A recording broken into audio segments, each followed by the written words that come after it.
This is an iHeart podcast.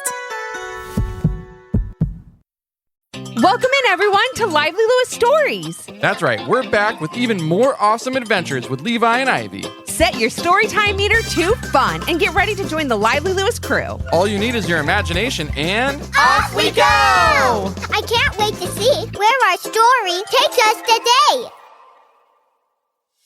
Have you ever wanted to get more Lively Lewis in your life? Well, we've got you covered. Grab an adult and zoom over to livelylewishshop.com. Or just click on the link in our show notes. Enough about that. Let's get to today's super Lively Lewis story.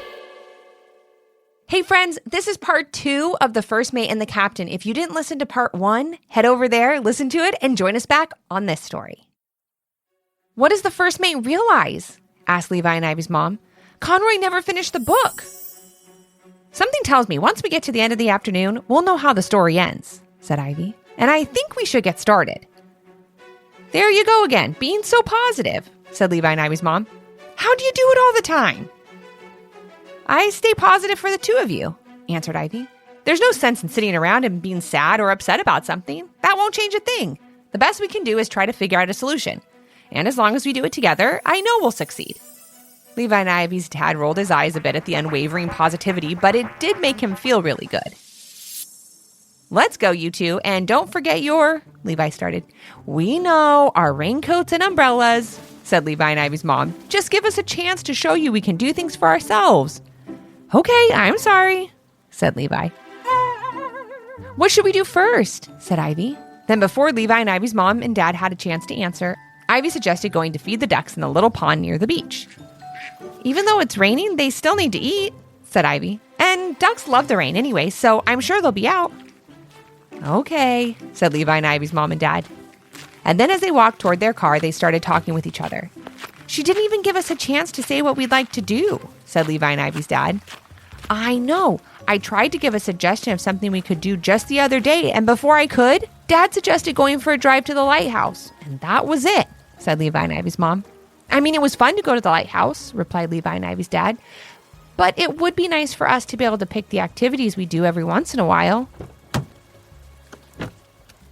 Once they got in the car, no one really knew what to do next. Since Levi and his dad switched bodies, they didn't know who was supposed to drive the car. If anyone saw Levi driving, they would have thought something was seriously wrong.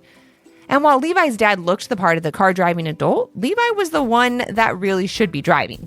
I don't know how to drive, exclaimed Levi's dad, sitting in the driver's seat of their car. I mean, unless this was a video game, then I'd be great at it. Okay, you're right, said Ivy. Let's just walk over and feed the ducks. It's not raining that hard now anyway. Levi and Ivy's dad looked at their mom and they both knew they wanted to say something, so they did.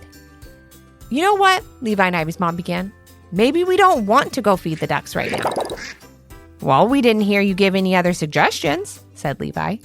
That's because you didn't give us a chance, replied Levi and Ivy's mom. You guys usually pick fun stuff for us to do. Don't get me wrong, but sometimes you don't ask us first, said Levi and Ivy's dad. Yes, feeding the ducks is fun, but right now I was thinking we could go and look for shells on the beach. Levi and Ivy looked at each other, realizing they were in the wrong. They didn't ask what everyone wanted to do, and they know that can be very frustrating. Okay, let's walk down to the beach and look for shells, said Ivy. Is that good with everyone? Levi and Ivy's mom and dad smiled. They loved that they got to make a suggestion and that everyone gave it the okay before they did it. Now that we know everyone is happy with the activity, we'll all have a great time, said Levi and Ivy's mom. And they did. As they dodged raindrops, they found clamshells, sand dollars, and little crabs scuttling along over the sand. And because of the rain, the beach was empty, and having it all to themselves made the experience even better. I'm really happy we did this, said Levi. Thank you for suggesting it. Levi and Ivy's mom and dad looked at each other and smiled. How about some lunch? Asked Ivy. Where should we go? They all talked about it and decided to get hot dogs at the little stand by the pier and eat under the big canopy that was set up by the park. When they were ready, Levi put in the order. The person working at the hot dog stand was a little surprised that a child was ordering for his whole family, but he happily wrote down everything Levi said. Oh, sorry, buddy, we only have one veggie dog left, said the man taking Levi's order when he asked for 2 veggie dogs. One was for Ivy and the other was for Mom. That's okay, said Ivy. I'll just have some fries and eat a little something else when we get back home. But you wanted a veggie dog too, said Levi and Ivy's mom. I know, but if there's only one left, I'd rather you have it, said Ivy with a smile. I could never enjoy it knowing that you wanted it too. Levi and Ivy's mom looked at their dad and smiled. That was really nice of her, she said. I know, said Levi and Ivy's dad with a thoughtful look on his face. It was all starting to sink in. Conroy's plan was working. Each of them was starting to see exactly how it felt to be the other person, and as they ate their lunch, they talked more and more about how they felt about things. The afternoon rolled on and it started to rain a bit harder. After they each had a cone of ice cream, which Levi and Ivy's mom suggested, Ivy thought they should go back to the museum and look for Conroy. They all agreed that would be a great idea and hoped that Conroy was there when they arrived. Thankfully, he was. They could all see him sitting in the window in his rocking chair as they approached the museum. Once inside, they had a lot to say to him. Conroy, are you a magician? Or maybe a wizard? No, wait, are you a magical wizard pirate? Asked Levi and Ivy's dad. Not exactly, said Conroy. I've just been around a long time, and I know how to find solutions to different problems. And my favorite is to let the people involved know that there's always another side to things. All you have to do is open your eyes, your mind, and your heart to see it. We can't thank you enough, Conroy, said Levi. This has been a very eye-opening afternoon, and we all learned a lot about each other. From each other. We learned that our kids want to be asked their opinions more. We learned that they like giving suggestions and aren't just waiting for us to plan out their whole day, said Ivy. And they want a little freedom to do the right thing before we ask them to. They're great kids, and we know they'll do great things, said Levi. And we learned that parents don't have it as easy as we thought, said Levi and Ivy's dad. They never stop thinking of us and do everything they can, every minute of every day to make sure we're happy. And sometimes they have to give up their veggie dogs because there's only one left and you both asked for one, added Levi and Ivy's mom. Wow, that was a really specific last example, but I totally understand what you mean, said Conroy. You all understand now, and that's exactly what the first mate learned about the captain in the book I told you about. Conroy then went on to explain the captain's job, while really cool, was very hard. He constantly had to be thinking of his crew before himself and never had a chance to rest. And when he and the first mate switched bodies, the first mate found this out firsthand. And the captain learned that the first mate had lots of great ideas and was frustrated that he was never asked his opinions or to help out more. The first mate had big responsibilities too and looked for compliment and encouragement just like the captain.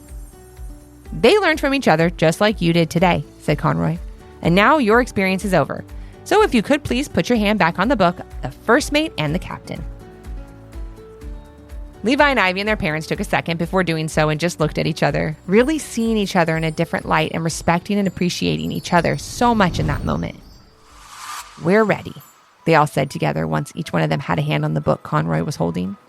Once again, the rain started falling harder outside, as it had before, and the lightning filled the sky. A rumble of thunder in the distance made it clear that something big was coming next. A flash of lightning caused the lights in the museum to go out completely, and after a second or two, everyone opened their eyes. One by one, they looked at each other and knew in an instant that everything was back to normal. They had a big family hug and thanked Conroy again for all his help. It was my pleasure to help, said Conroy. And if you ever need me again, you know where to find me. Levi and Ivy and their parents walked outside with their raincoats and umbrellas, which Levi and Ivy remembered to grab without being told, and noticed that it finally had stopped raining. A big rainbow spread across the sky overhead and stretched all the way from the museum back to their vacation house. Once they arrived back at their house, they got changed for the beach and went to enjoy the activities they had been waiting all week for. The next day was even nicer, and they decided after a long morning at the beach to see if Conroy wanted to join them for lunch. It would be a nice way to say thank you again for helping them out the other day. They hopped in their car and drove to the north side of the beach. And there, nestled between two old storefronts in the part of town they had never seen before until yesterday, was nothing at all. The only thing between the two stores was an empty lot and a plaque on a stand. Levi and Ivy and their parents ran over to the plaque to see what it said and hoped it would explain where the museum and Conroy had gone. Levi and Ivy's dad read the plaque. Levi and Ivy looked all around to see if they could spot Conroy anywhere. On the plaque it said, "On this spot a very long time ago stood a library dedicated to the stories of the sea. It was opened by one of the best first mates to ever sail the seven seas, Conroy Tides. Opened after his time sailing was through. He wished to pass down the tales of the sea to the new generations of sailors. He was respected by all who knew him as a problem solver, a kind soul, and a dedicated sailor. The library washed away in a giant 4-day storm that struck the island on August 19, 1925. Only one book was saved after the storm by Conroy and can be seen in the new library that was built in the center of town. It stands as a reminder of all the good Conroy did for others and his connection to the sea. The book is titled The First Mate and the Captain. Levi and Ivy and their parents stood there stunned by what they were reading. August 19th, 1925 was exactly 100 years yesterday, said Levi and Ivy's mom. And I think Conroy may have been the first mate from the story. So just yesterday, Conroy's library was right here, and so was he. And now both of them are gone and have been for 100 years? Asked Levi. Conroy was a ghost? Asked Ivy. I'm not scared by that thought, though. He was so nice, and he did so much for us in one afternoon. I'm just happy we got to meet him. Definitely, said Levi. Ghost or not, Conroy is awesome. Thanks, Conroy, wherever you are. Levi and Ivy's parents agreed completely and decided this was by far the best vacation they had ever been on. And without saying another word, they thanked Conroy again, got back into their car, taking with them the lessons of a wise sailor who knew the power of walking a mile in another person's shoes to see the world through their eyes.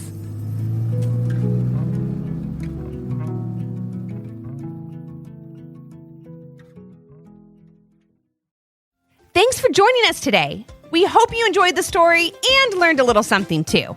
And since we know everyone has their own story, we'd love to hear yours. If you have an idea for a Lively Lewis story, leave a comment on our Apple Podcast review page with 5 stars, your idea, and your little one's name. Then maybe our next adventure will be with you. Until our next Storytime Hangout. Thanks for listening. We can't wait to share another fun, Lively Lewis story with you. This is an iHeart podcast.